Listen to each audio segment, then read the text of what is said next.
दिव्यांग बांधवांच्या मानधनात वाढ करण्याच्या मागणीसाठी माढा तालुक्यातील दिव्यांग बांधवांच्या वतीनं माढा तहसील कार्यालयासमोर मंगळवारी ठिय्या आंदोलन करण्यात आलं।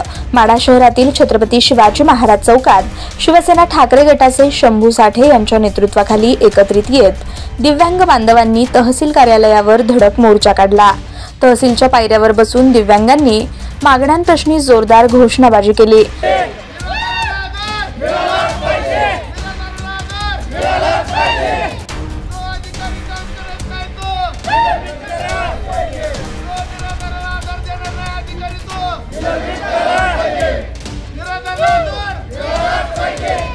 मागण्यांचे निवेदन तहसीलदार विनोद रणवरे यांना देऊन मागण्यांप्रश्नी चर्चा केली।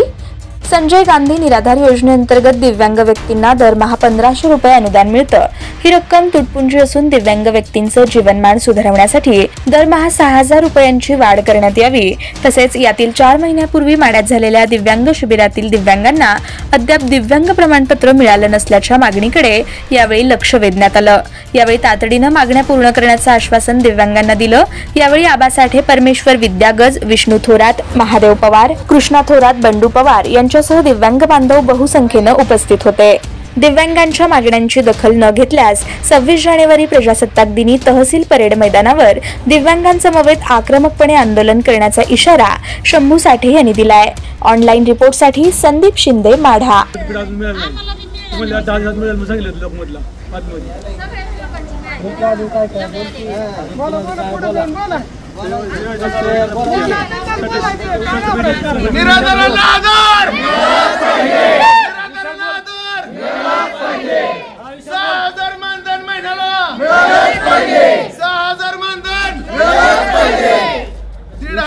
मानधन सरकारने 6000 करावं ही आमची पहिली मागणी असेल। 6000 मानधन मिळालंच पाहिजे, निराधार आधार मिळालंच पाहिजे, तो अधिकारी भ्रष्ट काम करत नाही तो मिळालंच पाहिजे।